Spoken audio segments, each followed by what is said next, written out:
सादर प्रणाम, मैं हूं हिमांशु द्विवेदी और स्वागत है आपका हमारी खास पेशकश चर्चा में। चर्चा के तहत आज हमारे पास कई विषय बातचीत के लिए थे। हम बात करना चाहते थे नागालैंड में जिस प्रकार की फायरिंग हुई और बेगुनाह लोग मारे गए उसके संदर्भ में। बात करने के लिए एक बड़ा महत्वपूर्ण विषय नीट की काउंसलिंग के संदर्भ में भी है, जो यूजी और पीजी के तमाम बच्चे इंतजार में हैं कि कब काउंसलिंग हो और उनका शिक्षा सत्र जारी हो, लेकिन उस पर भी असमंजस का वातावरण है। लेकिन इन सब के बीच में हम आज बात करने जा रहे हैं मथुरा पर दांव, करीब है चुनाव। संदर्भ आज का हमें इसलिए लेना पड़ा क्योंकि आज 6 दिसंबर है, जिसे एक लंबे समय तक तमाम हिंदूवादी संगठन, खासतौर पर विश्व हिंदू परिषद शौर्य दिवस के रूप में मनाता हुआ है। आज ही के दिन 6 दिसंबर 1992 को भाबरी ढांचा जिसे कहते हैं वह धराशायी हुआ था। उसके बाद से एक लंबी कहानी है, लेकिन कहानी का सुकांत यह है कि एक आम सहमति के साथ न्यायालयीन आदेश के तहत अयोध्या में भव्य राम मंदिर के निर्माण का काम शुरू हो चुका है। उम्मीद की जा रही है कि वो साल भर के भीतर अंजाम भी ले लेगा। लेकिन इन सबसे परे महत्वपूर्ण बात जो है वो यह है कि उत्तर प्रदेश के उप मुख्यमंत्री हैं केशव प्रसाद मौर्य। उन्होंने ये बताया कि अयोध्या में भव्य राम मंदिर का निर्माण चल रहा है। काशी में भी काम तेज गति से चल रहा है, जहां पे कॉरिडोर का निर्माण किया गया है, जिसका लोकार्पण 13 दिसंबर को प्रधानमंत्री नरेंद्र मोदी के हाथों होना है। और इसके बीच अब हमारी तैयारी मथुरा को लेकर है। अब मथुरा की बारी है। उनके इस ट्वीट के साथ में ही एक अलग किस्म का वातावरण बनने लगा। माना जा रहा है कि एक समय से जो नारा लगता था कि अयोध्या तो झांकी है, काशी मथुरा बाकी है, अब उसे अमल में लाने का क्या समय आ गया है। क्या तमाम हिंदू संगठन जो एक समय बात कर रहे थे कि हम केवल अयोध्या की बात कर रहे हैं, काशी मथुरा हमारे एजेंडे में नहीं है, खासतौर पर संघ के तमाम जिम्मेदार पदाधिकारी ये कहा करते थे, क्या अब उनका एजेंडे में अब काशी मथुरा भी आ चुका है। काशी में कॉरिडोर का निर्माण है, लेकिन उसके साथ में सटी हुई जो ज्ञानवापी मस्जिद है उसके संदर्भ में भी तमाम तर्क हैं। इसी प्रकार से मथुरा के संदर्भ में अगर बात करें तो एक विशेष वर्ग का यह मानना है कि भगवान कृष्ण ने जिस जगह पर अपना अवतार लिया था वो जगह अभी भी मस्जिद के हिस्से में है। तो कुल मिलाकर आज हम इस संदर्भ में बात करेंगे, समझने की कोशिश करेंगे कि आखिर इस समय पर इस प्रकार के बयानों की और प्रतिक्रियाओं के मायने क्या है। क्या केवल चुनावी सरगर्मी तक यह विषय है, या आने वाले समय में एक नए स्वरूप में भारत को देखने के लिए हमें तैयार होना चाहिए, जिसके तहत ये जो 3 क्षेत्र हैं इनके पुनरुद्धार, जीर्णोद्धार और पुनर्निर्माण के संदर्भ में आने वाला समय उम्मीदें रख सकता है। हमारे साथ कई खास मेहमान इस चर्चा का हिस्सा बनने के लिए मौजूद हैं। उनसे आपका परिचय कराएं और इस गंभीर विषय पर कुछ सार्थक बातचीत करने की कोशिश करें। उससे पहले लेकिन समय है आज के विचार सूत्र का। हमारा आज का विचार सूत्र ये कहता है कि मजहब अर्थात धर्म जब दिलों से निकलकर दिमाग पर चढ़ जाए तो जहर बन जाता है। महान कहानीकार हुए हैं सआदत हसन मंटो। उन्होंने ये विचार किसी समय पर दिया था। अतीत के पन्नों को पलटकर देखते हैं तो ये विचार व्यवहार में भी कई बार परिणत होता हुआ हमें दिखाई देता है। कई बार तमाम दंगों का कारण ये धर्म या मजहब ही रहा है। पर ताजा तरीन स्थितियां जो बन रही हैं उनमें धर्म के संदर्भ में, आस्था के संदर्भ में जो बातें हो रही हैं उन्हें किस रोशनी में देखा जाए, ये समझने की कोशिश हमें करनी है। और हमें समझाने के लिए 5 खास मेहमान हमारे साथ जुड़ रहे हैं। हमारे साथ में संजय चौधरी जी हैं जो प्रवक्ता हैं भारतीय जनता पार्टी के, प्रताप भानु शर्मा जी हैं वरिष्ठ कांग्रेस नेता है, पूर्व सांसद हैं, प्रदेश उपाध्यक्ष है मध्य प्रदेश कांग्रेस कमेटी के। हमारे साथ में महंत राजू दास जी हैं, अयोध्या के हनुमानगढ़ी के महंत हैं, प्रमुख हैं, वह हमारे साथ में है। हमारे साथ जावेद अहमद साहब हैं जो प्रवक्ता हैं समाजवादी पार्टी को, उत्तर प्रदेश की प्रमुख राजनीतिक भूमिका इस दल की है। और साथ में मौलाना कौसर हयात खान साहब हैं जो सेक्रेटरी हैं इंडियन मुस्लिम यूनियन लीग के। आप सभी का स्वागत है। और चर्चा की शुरुआत संजय चौधरी से करने की बनती है क्योंकि उन्हीं की पार्टी के नेता ने बयान दिया, जो उप मुख्यमंत्री भी हैं, लेकिन उनके कहे हुए पर हम बात करें उससे पहले उन्होंने कहा क्या वो सुनते हैं। और उसकी प्रतिक्रिया में ही एक और कट्टर हिंदू नेता जिन्हें हम भाई प्रवीण तोगड़िया जी के नाम से जानते हैं, उन्होंने क्या कहा उसे भी सुनते हैं और फिर संजय चौधरी जी के पास चलते हैं। तो पहले केशव प्रसाद मौर्य, फिर प्रवीण तोगड़िया और उसके बाद संजय चौधरी जी की प्रतिक्रिया हुई हमारी 6 दिसंबर के बाद। अब काशी मथुरा की बारी, तो काशी भी और अयोध्या भी हमारी अब कृष्ण जन्मभूमि की बारी है। तो यह सारे काम माननीय प्रधानमंत्री श्री नरेंद्र मोदी जी के नेतृत्व में सरकार बनने और जनता के आशीर्वाद के प्रताप से हो रहा है। मेरे भाई, सत्ता में नहीं है तब नारे दो, वादा करो। सत्ता में है उनको नारा वादा का अधिकार नहीं है, काम करने का जिम्मेदारी है। अयोध्या में तो कोर्ट में केस था, काशी में मेरे नंदिकेश्वर हर रोज रो रहे हैं कि कब काशी विश्वनाथ के दर्शन होंगे, और हमारी मां श्रृंगार गौरी तो मस्जिद में बैठी है। कानून बनाओ, संसद में मंदिर बनाओ। बहुत वादा हुआ, और सत्ता में बैठने वाले को बोलने का भी अधिकार नहीं है, वादा का अधिकार नहीं है, उनका काम करने का अधिकार है। काशी मथुरा का कानून बनाकर मंदिर बनाओ और नंदिकेश्वर और मां श्रृंगार गौरी का सम्मान करो। तो कुल मिलाकर भाई केशव प्रसाद मौर्य के बयान पर आपके ही पुराने प्रिय संजय चौधरी जी, प्रवीण तोगड़िया जी का कहना है, ये नारे वारे तब अच्छे लगते हैं जब आप विपक्ष में रहते हैं, जब आप सत्ता में रहें तो करके दिखाइए, ये नारों में मत बहलाइए। आपकी प्रतिक्रिया? 4.5 साल सत्ता में रहने के बाद अचानक केशव प्रसाद मौर्य को लग रहा है कि यार कृष्ण जी भी कहीं ना कहीं करा रहे हैं, उनके भक्त भी करा रहे हैं, तो अब हम कृष्ण जन्मभूमि के संदर्भ में कुछ करते हैं। कुछ कहेंगे आप? देखिए, भारतीय जनता पार्टी सत्ता में रहे या विपक्ष में रहे जी, राम जन्मभूमि को लेकर भारतीय जनता पार्टी का सीधा सीधा मत था कि इस विषय का निर्णय या तो कोर्ट से या आपसी बातचीत से, समाधान से ही निकलना चाहिए। ये भारतीय जनता पार्टी के अपने घोषणा पत्र की लाइन थी। ये तब भी लाइन थी जब भारतीय जनता पार्टी विपक्ष में है, ये तब भी लाइन थी जब भारतीय जनता पार्टी सत्ता पक्ष में। तो मुझे नहीं लगता कि भारतीय जनता पार्टी का जो रुख है उसमें किसी भी प्रकार का परिवर्तन हुआ है। और जैसा कि स्वामी प्रसाद मौर्य जी ने कहा है, आप अगर काशी को मान लें कि काशी का काम हो गया है, तो जो काशी में तो जो स्थिति है वैसे ही स्थिति मथुरा में है। मुझे लगता है उन्होंने सांस्कृतिक राष्ट्रवाद के आधार पर, जैसा हम मानते हैं कि जो विकास है वह सांस्कृतिक केंद्रों पर भी बहुत अच्छी तरह से होना चाहिए।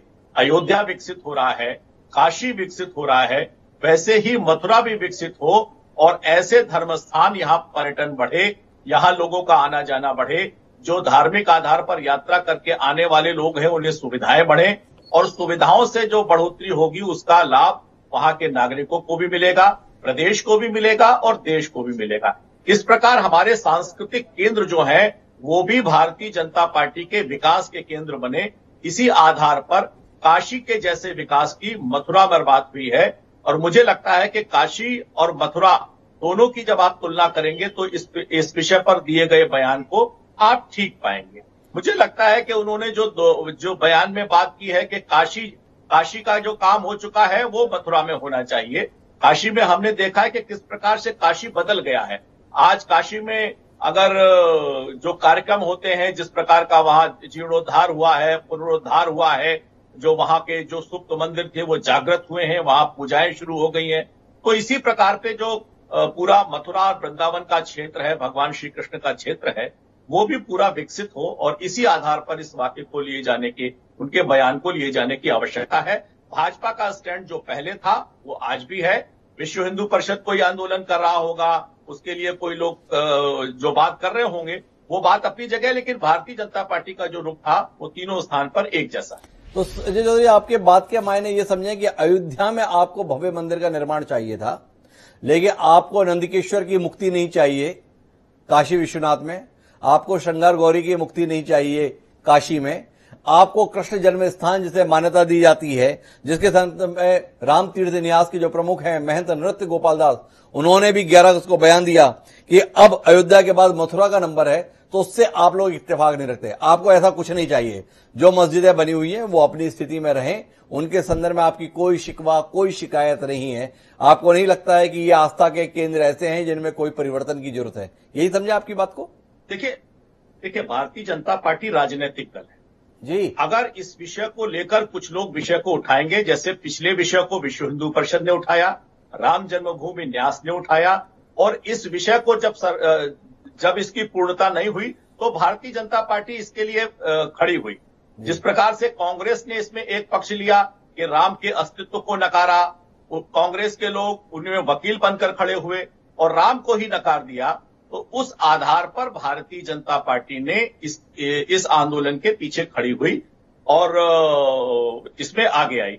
लेकिन मुझे नहीं लगता कि आज के इस अवसर पर मौर्य जी के बयान को उसी नजरिए से देखना कि 6 दिसंबर की स्थिति में कोई वहां पर ढांचा गिराने की बात होगी, तो ऐसी बात से सरोकार नहीं है। लेकिन इन स्थलों का भी सामाजिक सांस्कृतिक आधार पर पुनरुद्धार होना चाहिए, ये स्थान भी जागृत होना चाहिए और देश के विकास में इन स्थानों की भी भूमिका है और वो आगे बढ़नी चाहिए। मैं प्रताप भानु जी के पास जाना चाहता हूं, लेकिन आप बार बार सांस्कृतिक राष्ट्रवाद, इनके कल्याण की बात कर रहे हैं, तो जानना चाहता हूं कि ये कृष्ण जी इतने पीछे क्यों रह गए आपके सांस्कृतिक राष्ट्रवाद में? आपके केंद्र में सरकार है 7 साल से, आपकी यशस्वी सरकार है 5 साल से उत्तर प्रदेश में, मथुरा की सुध आई नहीं। जैसे ही चुनाव आए मथुरा की याद आ गई। संजय जी समझ नहीं पा रहा, अचानक इतनी व्याकुलता, इतनी आतुरता अब क्यों हो कृष्ण जी के प्रति? मथुरा की याद, मैंने कहा ना कि जिस प्रकार का विकास काशी में हो रहा है, काशी जैसा ही विकास मथुरा में भी करने की बात है। मथुरा को एक्सप्रेस हाईवे से जोड़ा है, मथुरा में पार्किंग की समस्या थी, उस समस्या का समाधान किया है। मथुरा गलियों का शहर था, वहां पर इलेक्ट्रिक की जो लाइनें थी वो ऊपर थी, उनको सारे का सारा अंडरग्राउंड किया गया है और वहां की नगर पालिका को भी बहुत विस्तृत स्वरूप दिया गया है। तो ये स्थान अगर विकसित नहीं होंगे तो देश के अंदर सबसे ज्यादा पर्यटन। चौधरी थोड़ा भ्रमित कर रहे हैं आप बताने लगे देखिए मथुरा में क्या क्या हुआ है। और अभी मैं आपको केशव प्रसाद मौर्य के बयान और ट्वीट को बता रहा था कि अब मथुरा की बारी है। अगर पहले किया हुआ ही कार्य पर्याप्त था और वाकई उस प्राथमिकता में था तो उन्होंने ये कहा क्यों? तो कहीं ना कहीं अंतर है, उस अंतर को ऐसे कह के तो ना बहलाइए हमें। नहीं, अगर आप काशी से तुलना कीजिए ना, काशी में ज्ञानवापी के साथ कोई छेड़छाड़ हुई क्या? जी, अगर आप मानते हैं कि अयोध्या की तरह काशी का भी कार्य अगर पूर्ण हो गया, उसे अगर आप पूर्णता मानते हैं, जैसा कि केशव जी ने अपने बयान में कहा, अगर काशी में आप इस बात को पूर्णता मानते हैं कि जो ज्ञान वापी थी वो समाप्त होकर हमारा विकास हो गया, तो मुझे लगता है कि इस आधार पर आप अगर मथुरा की विवेचना करेंगे तो दोनों में अंतर नजर आएगा। तो जो स्थिति काशी की है उस स्थिति को देखते हुए भारतीय जनता पार्टी ने काशी के विकास को किया है और ये विकास मथुरा के भी विकास में दिखना चाहिए। धार्मिक पर्यटन, वहां से कृष्ण को मानने वाले तो पूरी दुनिया में हैं, वे लोग वहां पर आएंगे, पर्यटन बढ़ेगा, वहां का विकास बढ़ेगा और ये धार्मिक स्थल शांत नहीं होने चाहिए। और केवल मथुरा ही नहीं, भारतीय जनता पार्टी ने उत्तर प्रदेश के प्रत्येक जनपद में कोई ना कोई धार्मिक स्थल जो ऐसा है उनके लिए भी बहुत धनराशि जारी की है और हर जनपद में वो स्थान जो देव आराधना का केंद्र है उसको भी विकास के लिए भारतीय जनता पार्टी के लिए भी किया है। आप काशी से ही देखिए, अयोध्या में एक ढांचा पूरा ढा दिया और उसका उल्लेख करते हुए बात कही जा रही है, उस पर ध्यान मत दीजिए, ऐसा संजय चौधरी जी का कहना है। प्रताप भानु जी आपके पास आना चाहता हूं। 2 बातें उन्होंने कही, एक तो कांग्रेस ने स्टैंड लिया, उसने तो राम के अस्तित्व को ही नकार दिया था, ऐसा संजय चौधरी जी कह रहे हैं। थोड़ा ज्ञान दीजिएगा कि आपके अनुसार राम कहीं नहीं है, ये इसके संदर्भ में कांग्रेस क्या कहती है। एक दूसरा, इनके कहे पे कितना यकीन आप कर पा रहे हैं कि इनके मायने केवल इतने ही हैं कि इन्हें सड़क बनानी है, बिजली के खंभे लगाने हैं, कुछ रहने वहने की व्यवस्थाएं ठीक करनी है, ये मथुरा में केवल इतना सब कुछ करना चाहते हैं, इससे इतर भाजपा का कोई मामला नहीं है। थोड़ा आप यकीन कर पा रहे हैं? नहीं, इनकी बात तो घुमा फिरा के फरेब वाली बातें कर रहे हैं, सत्यता तो इन्हें कहनी आती नहीं है जो संजय चौधरी जी ने अपना वक्तव्य दिया है जी। और कांग्रेस को भगवान राम के नाम पर हमेशा कटघरे में खड़े करने की कोशिश करते हैं जी। कांग्रेस पार्टी ने, कांग्रेस के नेताओं ने कभी भी भगवान राम के अस्तित्व को कभी नहीं नकारा जी। और किसी भारतवर्ष के किसी नागरिक ने भगवान राम के व्यक्तित्व को काल्पनिक नहीं कहा है। ये अपनी इनकी मनगढ़ंत कहानियां चलती रहती हैं और उनका ही प्रचार ये करने में लग जाते हैं। मैं चौधरी जी को याद दिलाना चाहूंगा कि राम मंदिर ट्रस्ट के लिए 67 एकड़ जमीन नरसिम्हा राव जी के टाइम पर हुई थी जी। राम मंदिर का शिलान्यास राजीव गांधी जी के टाइम पर ही हुआ था जी। और ये कांग्रेस का स्टैंड शुरू से था जी। कि आपसी राय से, आपसी सामंजस्य से मंदिर का निर्माण हो या फिर सुप्रीम कोर्ट के न्यायालय से जो निर्णय आएगा इसके बाद इस काम को किया जाएगा। इसको कहने में पता नहीं आपको क्या झिझक लगती है या इस सच्चाई को स्वीकार नहीं करते कभी भी। और जहां तक अभी जो दूसरा पार्ट है उसके बारे में हिमांशु जी कहना चाहूंगा कि जब भी चुनाव आते हैं इन्हें मंदिर की याद आ जाएगी, कृष्ण जन्मभूमि की याद आ जाएगी, इन्हें काशी विश्वनाथ जी की याद आ जाएगी और बस उसी पे वो केशव जी के मुंह से निकल गई ना वो बात जी केशव मौर्य के कि अब इन दो पे काम चल रहा है, तीसरा हमारा एजेंडा ये है सामने। अरे आप एजेंडा है तो 5 साल में करा क्यों नहीं? क्यों न्यायालय नहीं गए? क्यों न्यायालय से जल्दी आपने फैसला नहीं मांगा? अब यदि चुनाव आ गए तो आप अपने एजेंडे में इसको ले आए। भाई धर्म को राजनीति से अलग करना चाहिए। भारत का संविधान हमें यह इजाजत नहीं देता कि हम धर्म के नाम पर राजनीति करें, धर्म के नाम पर चुनाव करें। हिमांशु जी, चुनाव आयोग को इस पर जो केशव मौर्य ने बयान दिया है कड़ी कार्रवाई करना चाहिए। चुनाव आयोग के ऊपर कड़ी कार्रवाई करनी चाहिए, ये बात कर रहे हैं प्रताप बानू जी। उनका मानना है कि सारा मामला चुनावी है। मेरे साथ में जावेद अहमद साहब हैं, समाजवादी पार्टी के प्रवक्ता हैं। उनसे समझना चाहता हूं। संजय चौधरी जी हमें समझाना चाहते हैं बड़ी गंभीरता के साथ कि देखिए इसके बहुत ज्यादा मायने नहीं है, सड़क, बिजली, पानी, केवल इतनी व्यवस्थाओं तक ही जिक्र है। वो काशी विश्वनाथ में भी कॉरिडोर बना है, उतने में ही समझिए। लेकिन मैं संजय चौधरी जी को एक और बयान साझा करना चाहता हूं। भारतीय जनता पार्टी के नेता हैं, सम्माननीय सांसद भी हैं, नाम उनका रविंद्र कुशवाहा है। उन्होंने ये कहा है कि हमें तो वैसा ही भव्य तरीके से मथुरा में भी मंदिर बनाना है जैसा अयोध्या में बन रहा है। इस देश में एक कानून है उपासना के संदर्भ में 1991 में आया हुआ, तो उन्होंने कहा कि इस कानून को भी हम संसद से बदल देंगे लेकिन बनाकर रहेंगे। तो अब आपसे जानना चाहता हूं कि कानून तक देश का बदलने के लिए तैयार हैं, ऐसा भाजपा के जिम्मेदार सांसद कह रहे हैं, उप मुख्यमंत्री ट्वीट कर रहे हैं, बयान दे रहे हैं। कितना घबरा रहे जावेद अहमद साहब आप? जिन यादवों की पार्टी है, समाजवादी पार्टी को माना जाता है, मुलायम सिंह यादव, अखिलेश यादव, उस यदुकुल के सबसे गौरवशाली व्यक्तित्व भगवान श्री कृष्ण का भव्य मंदिर बनाने की लालसा भाजपा के मन में जाग उठी है। आपको अपनी नींव इस जागृति से कितनी खिसकती हुई दिखाई दे रही है? देखिए हिमांशु जी, ये जो राष्ट्रीय स्वयंसेवक संघ है और इसके जितने भी प्रकल्प हैं, वो धार्मिक हो, सांस्कृतिक हो, नौजवानों के हो या राजनीतिक हो जी, ये झूठ और भ्रम की राजनीति करते हैं और नारे जनता के बीच में छोड़कर ये पब्लिक का टेम्परेचर नापने का काम करते हैं जी कि किस टेम्परेचर पर आकर हम अपनी राजनीतिक रोटियों को सेक लेने का काम करेंगे जी। ना तो इनको सनातन धर्म की परवाह है, ना इनको भारतीय परंपराओं की परवाह है, ना इनको भारत के संविधान की वो परवाह है। हमारा संविधान एक सोशल कॉन्ट्रैक्ट है जी, और उस सोशल कॉन्ट्रैक्ट के तहत सरकार किसी एक जाति, वर्ग विशेष या धर्म की नहीं होती है। वो देश के नागरिकों को साथ लेकर चलने का काम करती है, चाहे वो पक्ष हो या विपक्ष हो। ये दोनों मिलकर ही लोकतंत्र को मजबूत कर सकते हैं। लेकिन यहाँ तो लोकतांत्रिक संस्थाएं हो, संवैधानिक संस्थाएं हो, किस तरीके से इन्होंने उसका अपहरण किया है, उसका हरण किया है और उसकी जो क्षमता है, जो हैसियत है, उसका सम्मान है, उसको कम किया है।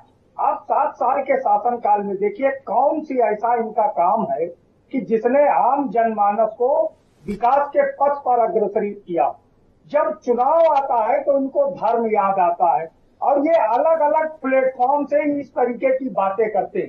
केशव मौर्य जी के ट्वीट को अगर देखें तो उसमें सीधा सीधा ये कहा जा रहा है कि अयोध्या में मंदिर श्री राम का बन रहा है और काशी में भी जो है भगवान शिव जी के मंदिर का काम चल रहा है। वहां पर शिव मंदिर के किसको दिक्कत है? इस जो भारतीय है उसको मर्यादा पुरुषोत्तम राम हो या विशाल हृदय का हो, व्यक्तित्व हो, महापुरुष हो, जिसको हिंदू समाज, हमारा हिंदू भाई अपना आराध्य मानते हैं, भगवान शिव हो, या प्यार की का समंदर बहा देने वाले राजनीति और कूटनीति का विश्व में एकमात्र व्यक्तित्व भगवान श्री कृष्ण के बारे में किसको आपत्ति है कि मंदिर भव्य न बने? अभी कहा कि भाजपा के घोषणा पत्र में हमेशा रहा कि हम या तो अदालत का फैसला मानेंगे या आपसी बातचीत पर मानेंगे। मैं हिमांशु जी, आप दोनों विषय पर देख लीजिए जो हमारे आदरणीय बड़े भाई संजय जी ने कहा।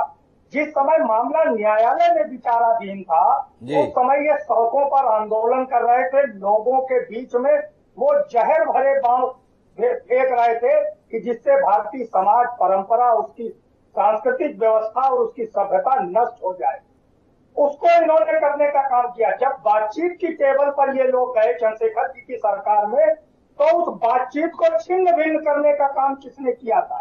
दूसरे से कहेंगे मामला न्यायालय में है, आप इसमें मौन रहिए, लेकिन जब ये कोई मामला कहेंगे, और ये इनके नेता तो उस समय कहते भी रहे, लाल कृष्ण आडवाणी जी ने अदालत में क्या हलफनामा दिया, जोशी जी ने क्या किया, पूरी भाजपा ने क्या दिया, कहा कि 6 दिसंबर को जो घटना हुई उसमें भारतीय जनता पार्टी संघ सिंधु परिषद के उसमें अशोक सिंघल जी भी स्वर्गीय थे कि हमारा कोई लेना देना नहीं था, ये कुछ दहशतगर्दों ने, आतंकियों ने, देश के दुश्मनों ने उस ढांचे को ढा दिया।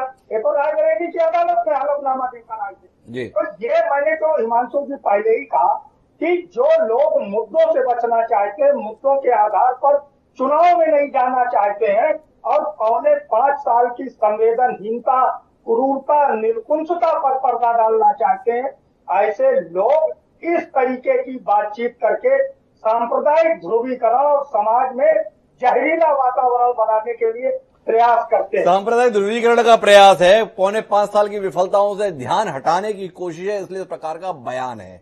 मैं इसमें मौलाना कौसर हयात खान साहब का बयान लेना चाहता हूं, लेकिन उससे पहले महंत राजू दास जी के पास आना चाहता हूं और उनसे समझना चाहता हूं कि भारतीय जनता पार्टी की वर्तमान प्रतिक्रिया उन्हें कितना उत्साहित कर रही है। क्या महंत राजू दास जी केवल अयोध्या में भव्य राम मंदिर के निर्माण से ही संतुष्ट हैं, या जिस ज्ञानवापी मस्जिद के अंतर्गत दावा है कि नंदी भगवान के वहां पर विराजित हैं, वो कब्जे में है, श्रृंगार गौरी माता जी का मंदिर भी उसी के अंदर है, वो भी कब्जे में है, इधर जो शाही मस्जिद है मथुरा की, उसके अंदर वास्तविक जन्म स्थान है जो कब्जे में है, इन सबको मुक्त होना चाहिए। जो हिंदुओं के आराध्य के देव हैं, उनकी प्राण प्रतिष्ठा ठीक तरीके से होकर उसका भव्य स्वरूप दुनिया के सम्मुख प्रस्तुत होना चाहिए। महंत राजू दास जी, आपका नजरिया। हाँ, पहले तो बहुत बहुत साधुवाद, आपको धन्यवाद, कोट आभार जी।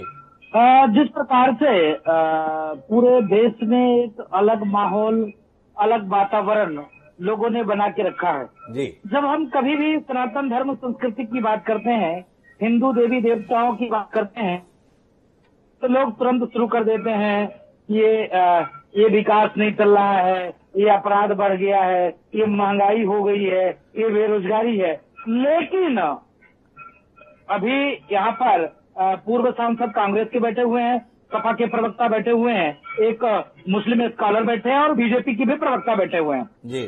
धर्म के आधार पर देश का बंटवारा होता है जी। पहली बात तो गलत हुआ, चलो कोई बात नहीं है, बापू ने किया, उनको प्रणाम करता हूँ, स्वीकार है। दूसरी बात, अगर आपने किया भी तो हिंदुस्तान को कई खंडों में बांट दिया, सही तरीके से आपने क्यों नहीं किया?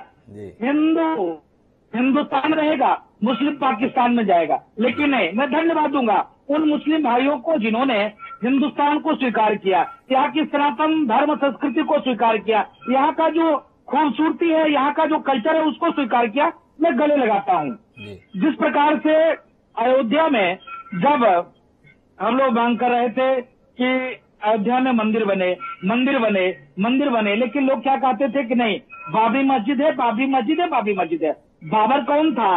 एक विदेशी लुटेरा था, आक्रांता था, जिसने लाखों करोड़ों हिंदू जनमानस को धर्मांतरण किया, जिसने सैकड़ों मठ मंदिर को तोड़ा, जिसने हजारों माताएं बहनों का चीरहरण किया, बलात्कार कराया, क्या क्या नहीं किया। ये मैं नहीं कहता हूँ, ये इतिहास कह रहा है, ये मैं तो नहीं कह रहा हूँ भाई। वो अगर उसको इस्लाम धर्म से जोड़ा जाए तो यार दो लोग इस्लाम से जुड़े हुए, इनको तो स्वतः इस चीज का विरोध करना चाहिए था कि भाई इस्लाम इतना पाक धर्म है, उसके बावजूद अगर एक इस प्रकार के लोगों से इसको जोड़ा जाए। भाई अयोध्या राम की जन्मधरती, या सनातन धर्म संस्कृति को मानने वाले या साधु संत, अगर हम किसी धर्म का अपमान करते, अगर हम किसी धर्म के विरोधी होते, तो मैं आपसे हिमांशु जी पूछना चाहता हूँ कि अयोध्या में 17 मस्जिद है और 17 मस्जिद में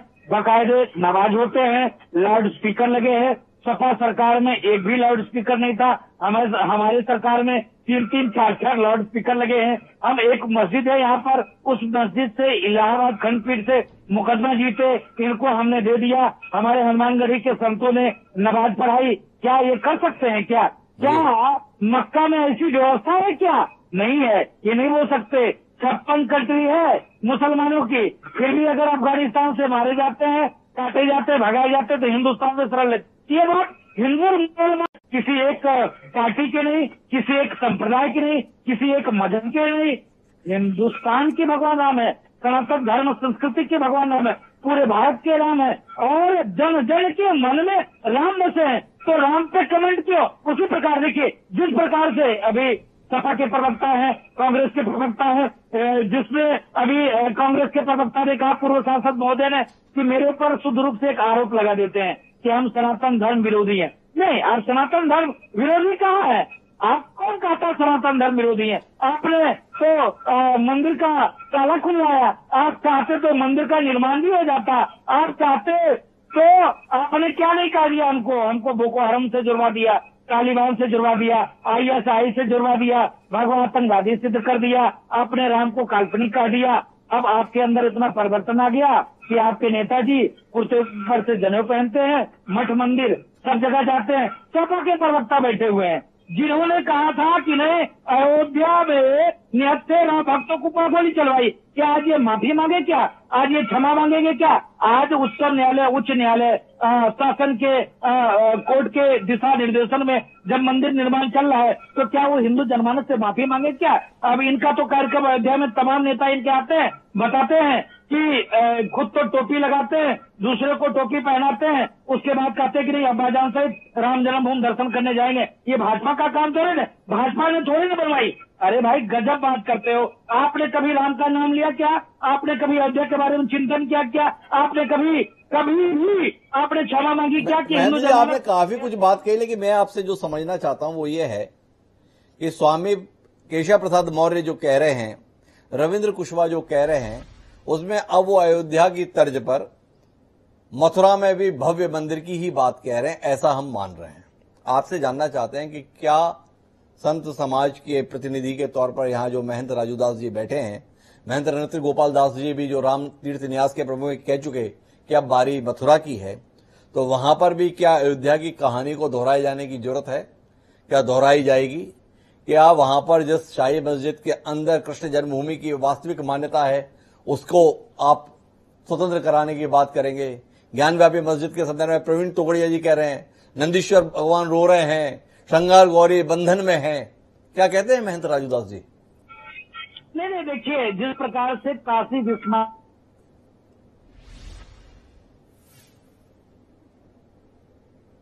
पे चल रहा है जी, हमको लगता है विश्वनाथ की कॉरिडोर में जिस प्रकार से निर्माण कार्य चल रहा है, मुझको लगता है कि संवैधानिक न्यायिक प्रक्रिया के तहत हम लोग संविधान को मानते हैं, हमको संविधान का आस्था है। मैं ये नहीं कहता हूँ किसी भी प्रकार की जोर जबरदस्ती तो उन लोगों ने किया कि सनातन धर्म की मान मर्दन के लिए मंदिरों को तोड़ा भरोड़ा, और जहाँ भी धार्मिक जगह थे, अयोध्या में बाबर का कौन काम, बाबरी मस्जिद का कौन काम, तो फिर भी लेकिन उन्होंने किया। लेकिन हम चाहते, हम बहुसंख्यक हैं, हम अयोध्या में बहुसंख्यक हैं। आप यहाँ के मुसलमानों से बात करेंगे तो आपको पता चलेगा यहाँ के मुसलमानों किस प्रकार से हमसे मिलजुल के रहते हैं। हम चाहते, जब चाहते तभी बना सकते थे, कोई दिक्कत नहीं थी, लेकिन नहीं, हमको संविधान आता है, संवैधानिक प्रक्रिया का अयोध्या में भी काम किया। और जिस प्रकार से कैसी बातें कर रहे हैं महंत राजूदास जी, माफी चाहूंगा, किस संवैधानिक प्रक्रिया से आपने बात की? बाबरी ढांचा क्या कोर्ट के आदेश में टूटा था?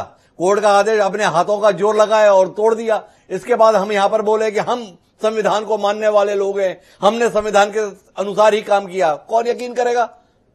बाबरी ढांचा कोर्ट के आदेश के आधार पर टूटा था या असंख्य हिंदू धर्मावलंबियों ने, सनातन धर्मावलंबियों ने अपनी भावनाओं के तहत तोड़ दिया था?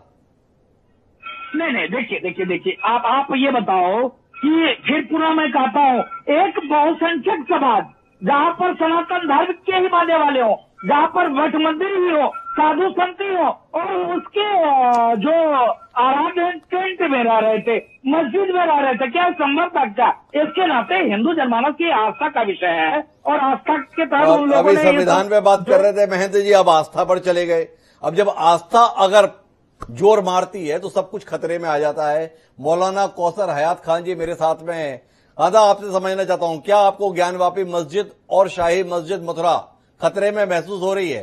क्योंकि आस्था का विषय आ गया है। भगवान शिव के प्रति आस्था रखने वाले लोग भी बहुत हैं, भगवान कृष्ण के प्रति भी समर्पण रखने वाले लोग बहुत हैं। अगर बाबरी ढांचा आस्था के तहत ढह गया तो इन दो ढांचों के संदर्भ में भी क्या आप खतरा महसूस कर रहे हैं? एक सवाल। दूसरा, आपसे समझना चाहता हूं कि एक सौहार्द बनाने की बात हमेशा कही जाती है। 3 के संदर्भ में मुख्यतः विवाद देश के संदर्भ में लंबे समय से चल रहा है, अयोध्या, काशी, मथुरा। क्या मुस्लिम समाज से ऐसी कोई अपेक्षा कर सकते हैं कि इन विवादित स्थलों के संदर्भ में कोई जैसा सुलह अयोध्या के संदर्भ में हुई इन दो जगहों पर भी हो और कम से कम चुनावी राजनीति का कारण ये दोनों मसले न रहे? आपका नजरिया? देखिए, हमारा नजरिया इस सिलसिले में ये है कि पूरा अभियान और पूरी सरकार जी झूठ के आधार पर चलाई जा रही है। जी झूठ को जिस तरह फैलाया जा रहा है, झूठ को जिस तरह दूसरों के ऊपर थोपने की कोशिश की जा रही है, वो सबसे बड़ा दुर्भाग्य है इस देश का, सबसे बड़ा दुर्भाग्य। देश को बर्बाद करने का ये पूरा प्लान है कि आप एक झूठ का सहारा लेकर, बार बार ये कहा जा रहा है, एक हास्यास्पद बात है, हंसने वाली बात है कि आप बाबरी मस्जिद का मसला हो, ज्ञानवापी मस्जिद का मसला हो या शाही मस्जिद मथुरा का मसला हो, सारे मामले में आप क्या कह रहे हैं कि साहब हमारे भगवान जी यही पैदा हुए थे, हमारे भगवान जी का यही इसी वो था। यानी सारे भगवान जी आपके मस्जिदों के अंदर पैदा हुए, मस्जिदें क्या नाम वहां पर बनी। तुम्हारे भगवान चाहते थे कि मस्जिदें बने उनके क्या नाम उनके जन्म स्थान पर, जहां वो पैदा हुए, वो इतनी मुबारक जगह है कि वहां पर मस्जिदें बने। तो ये तो आप इतनी हास्यास्पद बात कह रहे हैं कि हंसने वाली बात है कि लोग हंसते हैं इस बात पर कि जिस मस्जिद के बारे में आप इसका नाम आपने तोड़ने का प्लान बनाया, उसी के बारे में आपने कह दिया कि साहब हमारे यहाँ भगवान जी पैदा हुए थे। अरे भगवान जी अगर मस्जिद में पैदा हुए तो आप मस्जिद वाले बन जाओ, मुसलमान बन जाओ, समझे, कोई झगड़ा नहीं होगा। ये इतनी हंसने क्या नाम। माफी के साथ आपको रोकना चाहता हूं, आप तो बहुत विद्वान आदमी हैं। मस्जिद पहले बनी और भगवान बाद में अवतरित हुए, ऐसी कहानी तो है नहीं। जो मान्यता है उसके अंतर्गत तो हजारों साल पहले भगवान का प्राकट्य इन जगहों पर हुआ, यह मान्यता है। और जब मुस्लिम शासक यहां पर हमला किए तो उन्होंने हिंदुओं के धर्म स्थानों को तोड़ा, ये इतिहास के पन्नों में दर्ज है। और अब आजादी के बाद एक बहुसंख्यक वर्ग जो इस देश में रहता है, जो हिंदू समाज का प्रतिनिधित्व करता है, वो ये मान्यता रखता है, ये इच्छा रखता है, ये चाहत रखता है कि उसके आस्था के इन केंद्रों को मुक्त कराया जाए। जो विदेशी आक्रांता आए थे उन्होंने जो तोड़फोड़ की थी उस इतिहास को बदला जाए, ये नजरिया है। इसमें हास्यास्पद बात क्या है? नहीं, हास्यास्पद इसमें है कि आस्था का कोई क्या नाम आधार होता है ना जी। किस चीज पर आधारित है ये आस्था है। चंद लोग खड़े हुए और उन्होंने कहने शुरू कर दिया कि साहब ये राम जन्मभूमि है। ये भाई कोई उसका आधार होगा, कोई ऐतिहासिक सत्य होगा, कोई ऐतिहासिक बात होगी। मंदिरों को तोड़ने वाली बात मैं कहता हूं कि ये कोई भी साबित नहीं कर सका आज तक कहीं भी कि किसी मंदिर को तोड़कर मस्जिद बनाई गई। आप ये सारी बातें जो हो रही हैं, भाई हम यहाँ पर इतने बड़ी तादाद में हम यहाँ पर रहते हैं, तो क्या ये मतलब ये कि आप सिर्फ आस्था, एक आदमी चंद लोग खड़े हो गए आस्था कहने के लिए कि साहब हमारी आस्था है, हमारी आस्था है, और फिर उस आस्था के कोई क्या नाम आधार नहीं है और उस आस्था को इतना बढ़ावा दिया जाता है कि वो आस्था दूसरों पर थोपी जाती है। आपका आस्था के संदर्भ में सवाल और महेंद्र राजूदास जी की इस पर त्वरित प्रतिक्रिया है। महेंद्र जी, आपकी आस्था का आधार क्या है, ये मौलाना कौसर साहब जानना चाहते हैं। 4 लोग खड़े हो जाते हैं, बोलना चालू करते हैं हमारा है, हमारा हमारा है, ऐसे मान लिया जाए? गजब बात करते हैं। पता नहीं मौलाना साहब इतिहास को पढ़ा ही नहीं जी। कम से कम मौलाना साहब इतने बुद्धिजीवी हैं, हमको लगता है हमसे 3 गुना ज्यादा बड़े हैं जी। और हमसे भी ज्यादा ये नॉलेज रखते होंगे और हमसे भी ज्यादा इन्होंने समाज में काम किया होगा, हमसे भी ज्यादा इन्होंने इतिहास के बारे में चिंतन मनन किया होगा और जानकारी किया होगा।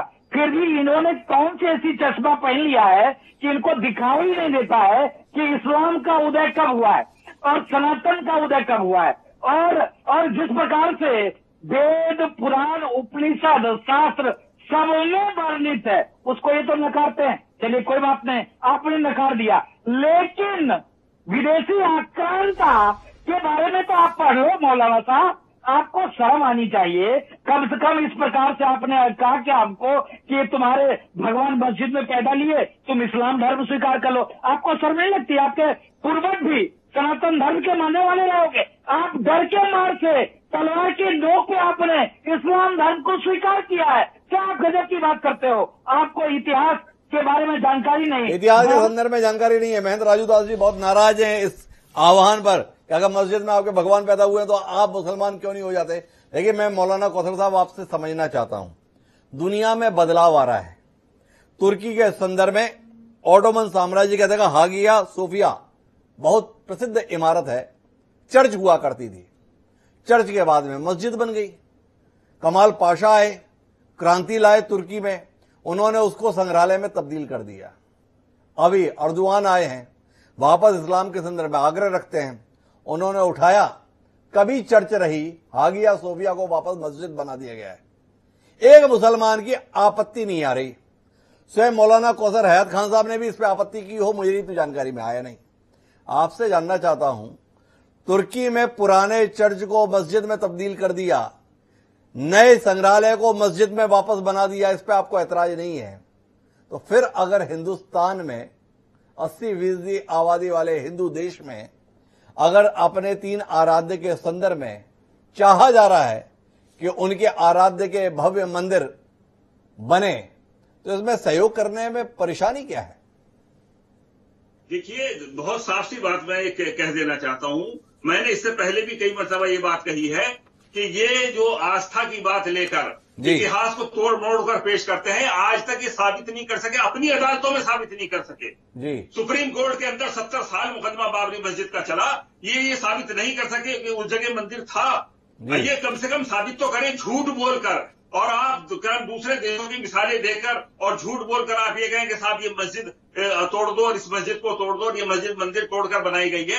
अरे भाई, मंदिर तोड़कर अगर बनाई, कोई ऐतिहासिक सत्य मौजूद है नहीं। 1500 साल की बात कर रहे हो आप, सिर्फ 1500 साल की, तो 1500 साल के अंदर कोई ऐतिहासिक सत्य आप दिखाइए। ऐतिहासिक सत्य की बात कर रहे हो, संजय चौधरी जी के पास शायद वो ऐतिहासिक सत्य है, क्योंकि वो हस्तक्षेप करना चाह रहे हैं, तो संजय चौधरी जी का समझ लेते हैं कि उनके पास में क्या तथ्य और तर्क हैं, जिसके संदर्भ में मौलाना कौसर हयात खान साहब का कहना है कि आपके पास में अपनी आस्था को साबित करने के लिए कोई तथ्य है ही नहीं, फालतू का प्रलाप है जो अब सब लोग करते रहते हैं। देखिए, कैसर साहब से मैं उम्मीद कर रहा था कि पढ़े लिखे आदमी है और पढ़े लिखे आदमी की तरह जवाब देंगे जी। मुझे लगता है कि एएसआई के चीफ मिस्टर के मोहम्मद की रिपोर्ट भी पढ़ी होगी, और जो पुरातत्व में उन्होंने नीचे से जो दस्तावेज निकले थे, जो प्रमाण निकले थे, उनकी भी इन्होंने चर्चा की होगी। अगर इन्हें उस पर भी ध्यान नहीं है तो आईने अकबरी को पढ़ लें। आईने अकबरी में खुद अकबर का शासनादेश है कि किस प्रकार हिंदुस्तान में मंदिरों को तोड़ा गया। अगर मौलाना साहब उसको भी नहीं पढ़ना चाहते, अकबर की बात को भी नहीं पढ़ना चाहते, के मोहम्मद के दस्तावेजों को भी नहीं देखना चाहते, जो भारतीय पुरातत्व विभाग के निदेशक रहे हैं, तो मुझे लगता है कि इनकी समझ पर शंका व्यक्त करनी चाहिए कि लगते तो हैं कि विषय के जानकार होंगे, लेकिन उस विषय के बारे में इनकी जानकारी कितनी सतही है, ये दो बड़े प्रमाण हैं। 2 बड़े प्रमाणों के साथ में मौलाना कौसर हयात खान जी की समझ पर संजय चौधरी जी सवाल उठा रहे हैं। पर मेरा सवाल चौधरी साहब आपके साहस पर है, आपकी पार्टी के साहस पर है। आप कहते कुछ है, करते कुछ है। अगर आप वाकई इतनी आस्था रखते हैं सनातन धर्म के संदर्भ में, इस देश की सभ्यता संस्कृति, जिसके बड़े बड़े शब्द आप इस्तेमाल कर रहे थे पहले चरण में, सांस्कृतिक राष्ट्रवाद, तो आपसे जानने में दिलचस्पी है। आपके माननीय सांसद तो बोल रहे हैं रविंद्र कुशवाहा कानून बदल देंगे, डरते क्यों हैं? केवल बयान चुनावों तक प्रभावित करने के लिए क्यों रह जाते हैं? नहीं, डरने की बात नहीं। देखिए, मैंने पहले ही कहा कि हमारा जो निर्णय था वो था, और मैंने बताया कि किस आधार पर होगा, ये भारतीय जनता पार्टी के घोषणा पत्रों में तय है जी। लेकिन अगर समाज में इस प्रकार का आंदोलन चल रहा है, मैं आपका ध्यान दिलाना चाहूंगा, मेरे कांग्रेस के पूर्व सांसद साहब कह रहे थे जी कि 67 एकड़ जमीन इन्होंने दी थी। इन्होंने नहीं दी थी, उस समय कल्याण सिंह जी की सरकार थी, और कल्याण सिंह जी के सरकार ने 1 रुपए में वो जमीन राम जन्मभूमि न्यास को दी थी। तो मुझे लगता है कि कांग्रेस के मित्र सही तथ्यों को नहीं रख रहे हैं, और कार सेवा इसलिए हुई थी, मंदिर का ढांचा क्यों ढहा था ये भी जान लीजिए जी। कोर्ट में लोग गए थे कि हमें उसके बाहर कार सेवा करने की इजाजत दे दी जाए। आप बाहर कार सेवा भी नहीं करने दे रहे थे उस 67.6 एकड़ जमीन पर। ये कांग्रेस का वक्तव्य था। और बाहर भी जब कार सेवा की अनुमति आपके न्यायालयों से नहीं मिली, जिसका कि वादा किया था उस समय की सरकार ने, नरसिम्हा राव जी के जो दूत थे उत्तर प्रदेश की सरकार से बात कर रहे थे, और इसी आधार पर कार सेवकों का धैर्य टूटा था। तो आपने लगातार इस बात की कोशिश की कि राम जन्मभूमि के प्रकरण पर निर्णय देर से आए। कपिल सिब्बल जी ने बाबरी मस्जिद के मामले में कोर्ट में खड़े होकर कहा कि इसका निर्णय देर से आना चाहिए, अभी इसका निर्णय आएगा। ये ठीक बात नहीं है, ये किसी और ने नहीं कही, कांग्रेस के कपिल सिब्बल ने। चौधरी साहब, मैंने तो आपकी बात को मान ही लिया। कांग्रेस तो स्वभाव से ही हिंदू द्रोही है, कांग्रेस तो सनातन धर्म के खिलाफ है, कांग्रेस का तो हिंदुओं के प्रति कोई विश्वास भी नहीं है, हित की चिंता भी नहीं है। पर आपकी कौन सी चिंता है ये तो बताइए। केशव प्रसाद मौर्य चुनाव में 2 महीने बचे हैं, तब मथुरा के संदर्भ में जय घोष ट्विटर से कर रहे हैं। 4.5 साल तक क्या करते रहे, ये सवाल है। आपसे सीधा सवाल कर रहा हूं, ज्ञानवापी मस्जिद और शाही मस्जिद के ढांचों को हटा के क्या भव्य मंदिर के निर्माण जिसकी मांग होती है कराने का साहस आप में है, या केवल बहलाने के संदर्भ में हाँ हम हैं, हाँ हम हैं, इस तक रहेंगे? ये सवाल है। इसके संदर्भ में कुछ स्पष्ट कहिए ना। क्लियर, एकदम क्लियर है। हमारे विजन में कहीं कोई अंतर नहीं है जी। आपने बात की कि काशी के बाद, अगर आप मानते हैं कि काशी में काम समाप्त हो गया, आप इसको मानते हैं क्या? माफ कीजिए संजय चौधरी साहब, केशव प्रसाद मौर्य अयोध्या, काशी और मथुरा की बात कर रहे हैं, और आपके ही पुराने नेता माननीय प्रवीण तोगड़िया जी, जिनके प्रति भी आप लोगों की बड़ी आस्था रही है, विनय कटियार जो आपके सम्मानीय सांसद रहे हैं, ये लोग लगातार यही बात कर रहे हैं, ज्ञानवापी मस्जिद का ढांचा भी हटना चाहिए, वहां से हमारे मंदिर मुक्त होने चाहिए। शाही मस्जिद के इलाके के संदर्भ में तो स्पष्ट ही है कि कृष्ण जी का जन्म जिस जगह पे हुआ है वो शाही मस्जिद के अंदर है। तो आपसे सवाल है, क्या आपका साहस कृष्ण जी की जन्मस्थली को मुक्त करा के हिंदुओं के लिए उपलब्ध करा पाएगा? नहीं करा पाएगा।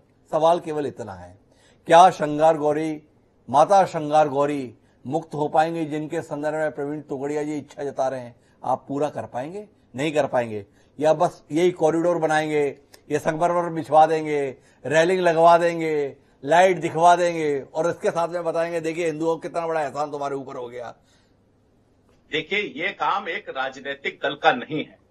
जिनका ये प्रश्न है, धार्मिक आधार पर धार्मिक संगठन के लोग अगर इसमें बढ़ेंगे आगे, जिस प्रकार से अयोध्या की तरह ही मथुरा में भी इस विषय पर मुकदमा चल रहा है जी। उस किसी भी मुकदमे पर भारतीय जनता पार्टी की स्थिति एकदम क्लियर है जी। लेकिन जो जनता की भावनाएं हैं, जनता की इच्छा है, धर्माचार्यों का मत है, भारतीय जनता पार्टी उनके साथ है। लेकिन इसका निर्णय जिस आधार पर होना चाहिए, वो तीनों आधार को भारतीय जनता पार्टी स्वीकार करती है, और उसी स्टैंड पर भारतीय जनता पार्टी कायम है। तो कुल मिला के जावेद अहमद साहब, मैं आपके पास वापस रुख कर रहा हूं। जैसा जनता चाहेगी, जैसा धर्माचार्य चाहेंगे, जैसा उनके द्वारा मामला खड़ा किया जाएगा, और फिर अदालत जिस अनुसार चली जाएगी, हम भी उस अनुसार चले जाएंगे। आने वाले समय की आहट क्या सुन पाए आप संजय चौधरी जी के बयान के आधार पर?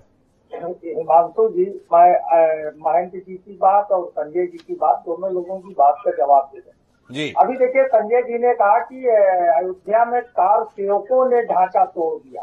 बाबरी मस्जिद का जो ढांचा माना जा रहा था उसको कार सेवकों ने तोड़ दिया। संजय जी को मालूम होना चाहिए कि न्यायिक प्रक्रिया में उस समय राम जन्मभूमि आंदोलन में जितने भी नेता थे जो आज जीवित है या वो मृत्यु को प्राप्त हो गए, उसमें विश्व हिंदू परिषद, संघ, भारतीय जनता पार्टी के जितने नेता थे जो आरोपी बनाए गए थे मुकदमे में, सबने कहा कि ये जो कुछ भी घटना हुई है 6 दिसंबर की, इससे भाजपा का, विश्व हिंदू परिषद का, संघ से कोई लेना देना नहीं है। ये अराजक तत्वों ने बाबरी मस्जिद का ढांचा तोड़ा है। ये शपथ पत्र है संजय जी, महंत जी, ये पहली चीज समझ लीजिए। दूसरी चीज, मैं अगर आपके धर्म का सम्मान करूंगा तो स्वाभाविक है कि आप मेरा सम्मान चाहे जबान से करें, हृदय से करें या न करें, मेरा अपना ऐसा विश्वास है। मैं किसी के धर्म, उसकी आस्था उसके भरोसे पर, उसके विश्वास पर कभी चोट नहीं करता हूँ। ये मेरा व्यक्तिगत मामला है। कोई भी हो, मेरा भी बहुत महंतों से, बड़े संतों से, एक स्वर्गवासी शंकराचार्य से मेरे भी व्यक्तिगत संबंध रहे, जो भारत माता मंदिर के संस्थापक रहे। उनका मैंने एक बड़ा भव्य नागरिक अभिनंदन भी किया था। जब धर्म राजनीति का विषय बन जाता है तो धर्म कलह पैदा करता है, ये हम आप सबको मान लेना चाहिए। जब तक धर्म लोगों की धार्मिक आस्था का विषय रहेगा और धर्माचार जब तक उस धर्म को अपनी आस्था तक सीमित रखेंगे, जब तक उसको सत्ता का और राजनीति का विषय नहीं बनाएंगे, समाज में कभी कलह नहीं होगी, कटता नहीं होगी। लेकिन ये देखा जा रहा है कि आजाद भारत में आजादी के पहले, जावेद अहमद साहब मैं बीच में रोकता हूं, ये सारा ज्ञान केवल हिंदुस्तान के संदर्भ में, भारत के संदर्भ में आप लोगों के जहन में क्यों आता है? ये दुनिया में इतने इस्लामिक राष्ट्र हैं, वो सब भी चल ही रहे हैं, उनके संदर्भ में आपका नजरिया क्या है? तुर्की धर्मनिरपेक्ष से वापस इस्लामिक राष्ट्र में तब्दील हो गया, तो अगर महंत राजू दास जी ये इच्छा पाल लें कि अब हिंदुस्तान को अभी हिंदू राष्ट्र में तब्दील हो जाना चाहिए, तो इतनी बेचैनी क्यों? बहुत विनम्रता और शालीनता के साथ आपके प्रश्न का उत्तर दिया जी। एक पिता वो होता है जिसका पुत्र अपने पिता के योग्यता और क्षमता के नाम से पहचाना जाता जी। हर शहर, हर जनपद, हर गांव में ऐसे लोग मिल जाएंगे। एक पुत्र ऐसा होता है, वो चाहे बिगड़ैल हो या योग हो, उस पुत्र के नाम पर पिता की पहचान समाज में बन जाती। दरअसल एक माहौल ऐसा बन गया है, एक नेरेटिव इस तरीके का सेट किया गया कि जो धार्मिक कट्टरता की यहाँ में जो लोग पूरी तरीके से समाज में नफरत परोसने का काम कर रहे हैं, उनको आजकल मीडिया में पूरी तरीके से बड़े अच्छे ढंग से व्याख्यात किया जाता है और उनको ही धार्मिक नेता मान लिया जाता है, धर्म गुरु मान लिया जाता है। कौन सा ऐसा धर्म है, अगर ईश्वरीय धर्म है, तो वो कभी अपनी श्रेष्ठता को प्रमाणित करने का प्रयास नहीं करेगा। हम कौन होते हैं कि कौन जाएगा स्वर्ग में, कौन जाएगा नरक में? जब हम निर्णय करने लगते हैं तब ये सब चीजें उत्पन्न होती हैं। आप कहाँ पर हैं? आप जाइए जरा बाराबंकी देवा आ जाइएगा कभी डॉक्टर साहब, जहाँ पर हिंदू धर्म से भी अच्छी दीपावली और होली मनाई जाती है, जो सूफियों का एक बहुत बड़ा स्थान है। आपने कभी उसको दिखाने का प्रयास किया, उसको समझाने का प्रयास किया? कभी नहीं। लेकिन जो कट्टरता है उसको दिखाने का और समझाने का प्रयास अवश्य किया जाएगा। हम लोग अगर कोई बात करते हैं तो वो विज्ञप्तियां डस्टबिन में फेंकी जाती हैं, क्योंकि उसमें किसी का एजेंडा पूरा नहीं हो रहा है। यहाँ तो मीडिया ट्रायल इस बात पर चल रहा है कि इस देश के लोगों के अधिकारों को, उसके संवैधानिक जो अधिकार है उसको किस तरीके से कुचल दिया जाए। आज बड़ी बात होती है सनातन धर्म की, बड़ी हिंदुत्व की बात होती है। मैं भी भारतीय हूँ, हो सकता है जो अभी बात महेंद्र जी ने की तलवार की नोक पर, कभी उस तलवार की नोक के पीछे के भी इतिहास को देखने का काम कीजिएगा। इतिहास अगर आईना दिखाता है तो जख्म भी देता है, हर जख्म को हरे भी करता है। आपने कभी उसको देखने का महेंद्र जी प्रयास नहीं किया? कभी बुलाइएगा, मैं आऊँ आपके पास। जब बैठेंगे तो धर्म की भी चर्चा करेंगे, समाज की भी करेंगे।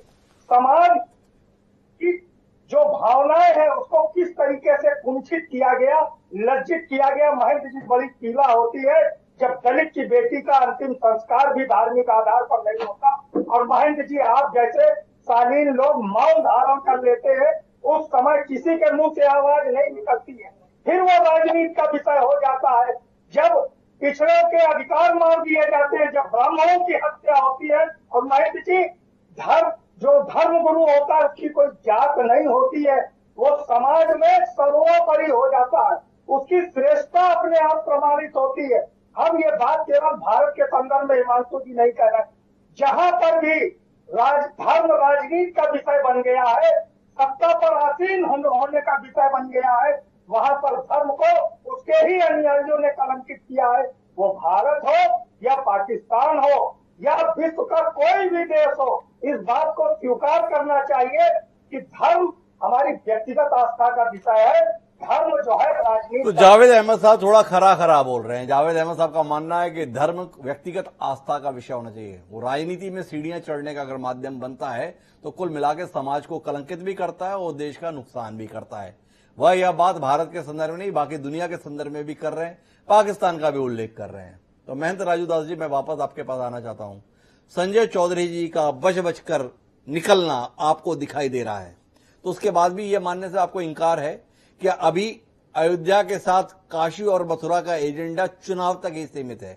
चुनाव में नाव किनारे तक पहुंचे, इसके लिए भाजपा के लिए मुफीद है कि थोड़ी थोड़ी बात मथुरा काशी के लिए कर ली जाए, प्रभाव पड़ेगा, लोगों का गलतियों की तरफ ध्यान नहीं जाएगा और इसके चलते एक बहुमत का आंकड़ा जो चाहिए शायद वहां तक पहुंच जाया जाएगा।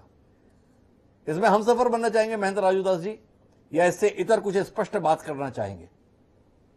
जी जी जी हिमांशु जी देखिए, ठीक है, संजय चौधरी जी का अपना व्यक्तिगत बयान हो सकता है, भले पार्टी के प्रवक्ता हों, अपने हिसाब से उन्होंने बात को रखा, लेकिन मैं धन्यवाद दूंगा भारतीय जनता पार्टी को, शीर्ष नेतृत्व को। कम से कम आपने देखा होगा कि अयोध्या का नाम जुहा पर कोई लेना पसंद नहीं करता था, उसको डर लगता था कि अयोध्या का नाम ले लेंगे तो जावेद भाई जैसे लोग हमसे नाराज हो जाएंगे, उनके परिवार के लोग मुझको वोट नहीं करेगा।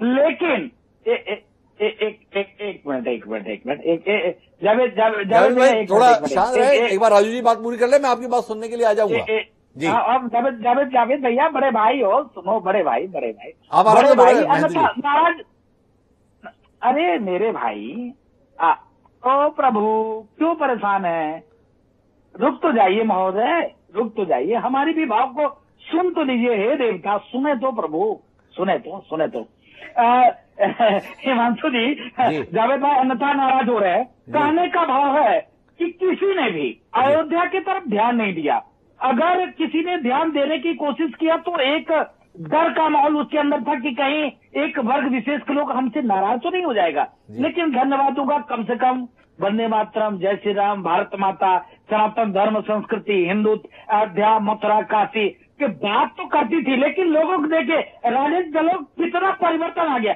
गिरगिट जैसे लोगों ने रंग बदल दिया। अरे वाह गजब, जब राम जन्मभूमि मंदिर निर्माण कार्य चला, लोगों ने कहा अरे मैं सबसे ज्यादा आस्थावान हूँ, मैंने भी चंदा दिया। अभी कांग्रेस के प्रवक्ता ने कहा कि सबसे ज्यादा काम तो मैंने किया, भाजपा ने क्या किया, भाजपा तो हिंदुओं को खाली बेवकूफ बना रही, मैंने टोटल काम मैंने किया। अब आप भी सही लेना शुरू कर दिए, इसके पहले तो नाम लेना पसंद नहीं करते थे, ये भगवे को आपने बोको हराम से जोड़ दिया, भगवा आतंकवादी। चलो ठीक है, कोई बात नहीं, राजनीति स्टैंड आपका हो सकता है, लेकिन संजय चौधरी जी हमसे आप बच नहीं सकते हैं, इसके नाते बच नहीं सकते, क्योंकि जिस प्रकार अयोध्या में भव्य दिव्य राम जन्मभूमि मंदिर निर्माण कार्य चल रहा है, उसी प्रकार हम काशी की भी मुक्ति चाहते हैं, उसी प्रकार हम मथुरा की भी मुक्ति चाहते हैं। उसके साथ साथ 20,000 से ऊपर अभी एक मुस्लिम बड़े मौलाना है, उन्होंने कहा कि इनके पास तो कोई एविडेंस नहीं है, साक्ष्य नहीं, प्रमाण नहीं, हिंदू मतलब कुछ नहीं, इनको तो इस्लाम धर्म स्वीकार कर लेना चाहिए, इनकी देवी देवता मंदिर में ही पैदा लिए। तो इनका भाव ये है, हमारा भाव ये नहीं, हम तो सर्वे भवन्तु सुखिनः सर्वे सन्तु निरामया। हम तो जब भगवान की आरती करते हैं तो कहते हैं धर्म की जय हो, धर्म चाहे किसी का हो, हम कहते हैं विश्व का कल्याण हो, ये कभी कहे विश्व का कल्याण हो, हम तो सदैव कहते हैं कि जो है मानवता का कल्याण हो। तो ये इस भाव के लेके चलने वाले हम लोग हैं। हाँ, हिंदुस्तान में जो भी लोग आए हिंदुस्तान के हो गए, हिंदुस्तान ने सबको गले लगाया, सबको फलने फूलने का अधिकार दिया, सब यहाँ आए खून लूटपाट किए, सब आए अपने तरीके से धर्म की स्थापना किया, सबने अपने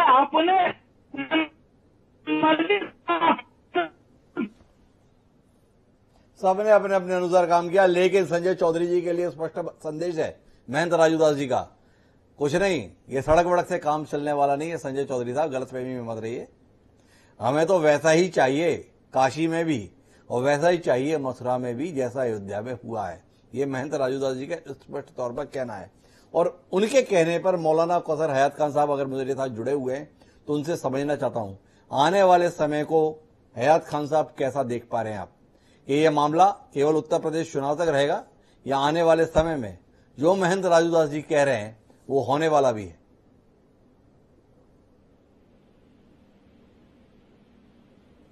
जी मौलाना साहब। मौलाना साहब, आप मेरी आवाज सुन पा रहे हैं? मौलाना साहब से हमारा संपर्क टूटा हुआ है, तो मैं प्रताप भानु शर्मा जी से प्रतिक्रिया लेना चाहूंगा कि प्रताप भानु जी, आप आने वाले समय की आहट को कैसा महसूस कर पा रहे हैं?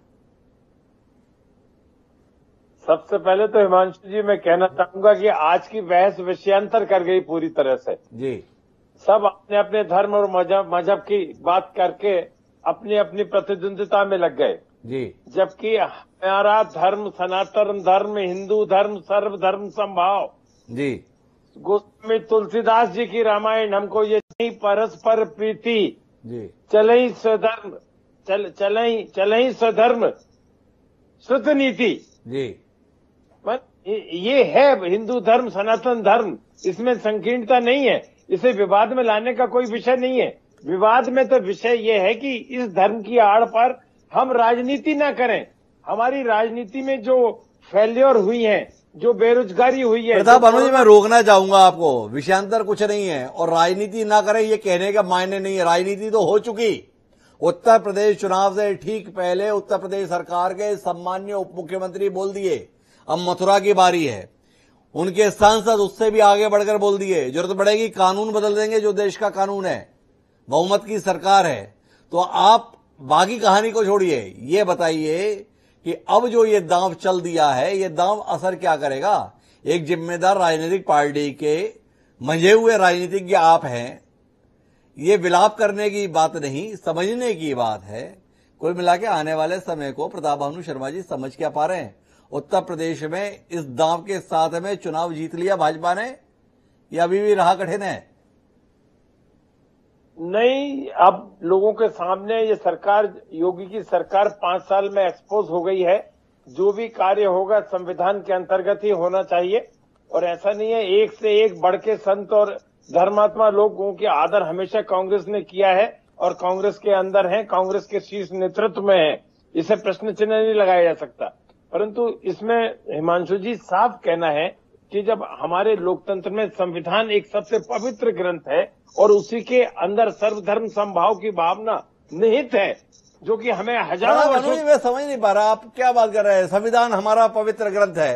अरे उसी संविधान को 100 बार से तो ज्यादा संशोधित कर लिए। अदालत से कोई आदेश आ जाता है, संसद बैठ जाती है, एक झटके में संविधान संशोधन ले आती है। जिस देश में 100 बार से ज्यादा संविधान को ही संशोधित कर दिया हो, वहां पर ये कहें कि संविधान सर्वोच्च है, थोड़ा बात यकीन करने में दिक्कत होती है। संविधान अगर सर्वोच्च होता है तो उसमें संशोधन नहीं किया जाता। संशोधन का इतिहास जो इतना लंबा इस देश में मौजूद है, वो बताता है कि हमारे यहां नेता की मर्जी, सरकार की मर्जी सर्वोच्च होती है और उसके अनुसार संविधान भी अपने आप को परिवर्तित करने के लिए मजबूर होता है।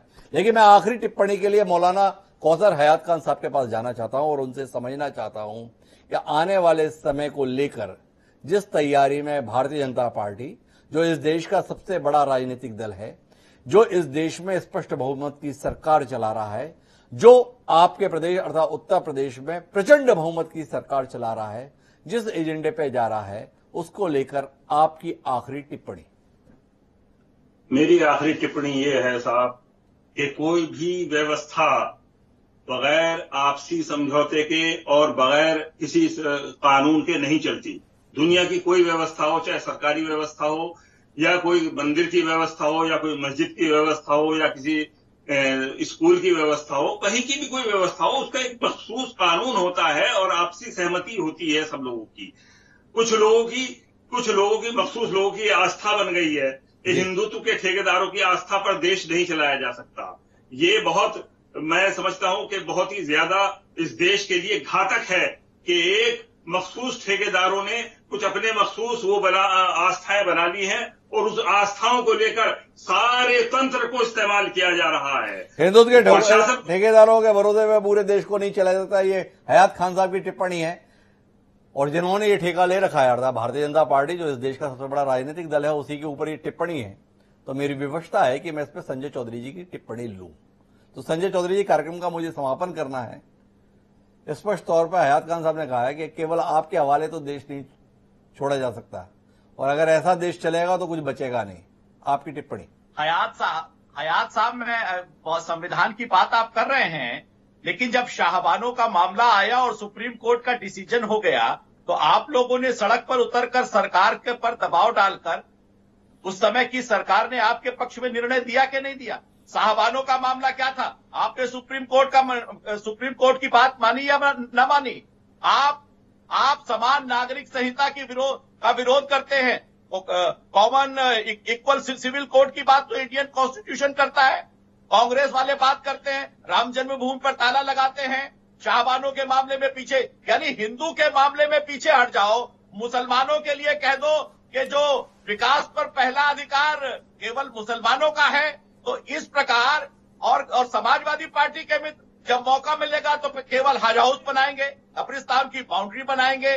तो इसीलिए मैं कहता हूं कि जब इस प्रकार के निर्णय करेंगे तो भारतीय जनता पार्टी उनके खिलाफ खड़ी होगी। संविधान की बात करने वाले संविधान की प्रस्तावना में धर्मनिरपेक्षता का शब्द घुसेड़ देंगे और कहेंगे कि हम संविधान की बात मानते हैं। जो लोग संविधान की मूल प्रस्तावना के साथ छेड़खानी कर सकते हैं वो संविधान की बात करते हैं। इसीलिए मैं गुजारिश करूंगा कि जो मुस्लिमों के आलिम साहब हैं, आप भी अपने समाज को अगर ऐसा नेतृत्व देंगे तभी वो पिछड़ेगा। इतने दिनों के बाद भी मुसलमान अगर पीछे है, अशिक्षित है, गरीब है, तो उसके कारण ऐसे ही मौलाना है जो उनका वोट बैंक। अगर मुसलमान अगर अशिक्षित है, गरीब है, तो उसका कारण इस वजह से मौलाना है। लेकिन जानने में दिलचस्पी है चौधरी साहब कि हिंदुओं के पास तो बहुत ज्ञानी लोग हैं, तो अभी क्या हिंदुओं में कोई गरीब नहीं है? हिंदुओं में दारिद्र्य नहीं है? हिंदुओं में अशिक्षा नहीं है? हिंदुओं में अभाव नहीं है? सत्य ये नहीं है। कुल मिलाकर इस बातचीत के सार में असल बात यह है कि इस देश के राजनीतिज्ञों की प्राथमिकता में देश और देश के लोग नहीं बल्कि चुनाव है। चुनाव में जो मुफीद है उसी के अनुसार चलना राजनीतिक पार्टियों का एजेंडा रहता है। मथुरा काशी के संदर्भ में अगर वाकई फैसला होना है तो देश की जो सरकार अयोध्या के संदर्भ में स्पष्ट राय बता रही है उसे इसके संदर्भ में भी अपनी स्पष्ट राय जाहिर करना चाहिए। हिंदू राष्ट्र के संदर्भ में इस देश की सरकार को अब अपनी राय स्पष्ट तौर पर जाहिर करनी चाहिए। कुल मिलाकर इंकार हो और पीछे पीछे उसी दिशा में कदम आगे बढ़े तो एक संशय का वातावरण बनता ही है। जहां तक मुस्लिमों के संदर्भ में बात है तो अगर जितना विरोध अयोध्या के संदर्भ में, काशी के संदर्भ में या मथुरा के संदर्भ में है तो ऐसे ही विचार हागिया सोफिया के संदर्भ में भी अगर मुसलमान विद्वानों के सार्वजनिक होते तो इस देश में एक विश्वास का वातावरण बनता। इस्लामिक राष्ट्रों के संदर्भ में अगर इस्लामिक राष्ट्र घोषित हो रहा है तो उस पर किसी को आपत्ति नहीं, और भारत अगर हिंदू राष्ट्र हो तो अचानक छाती फटने लगे तो संशय का वातावरण बनता ही है। बेहतर होगा इस देश में चाहे समाज से जुड़े हुए लोग हैं चाहे सियासत से जुड़े लोग, उनके अंदर अपने कहे और करने के अंतर को खत्म होना चाहिए। अगर कथनी और करनी का अंतर खत्म हो गया तो वाकई इस देश को सही दिशा में बढ़ने से कोई नहीं रोक सकेगा। बहरहाल आप सभी मेहमानों का बहुत बहुत धन्यवाद एक गंभीर चर्चा का हिस्सा बनने के लिए। समय है अब आज के शेर का।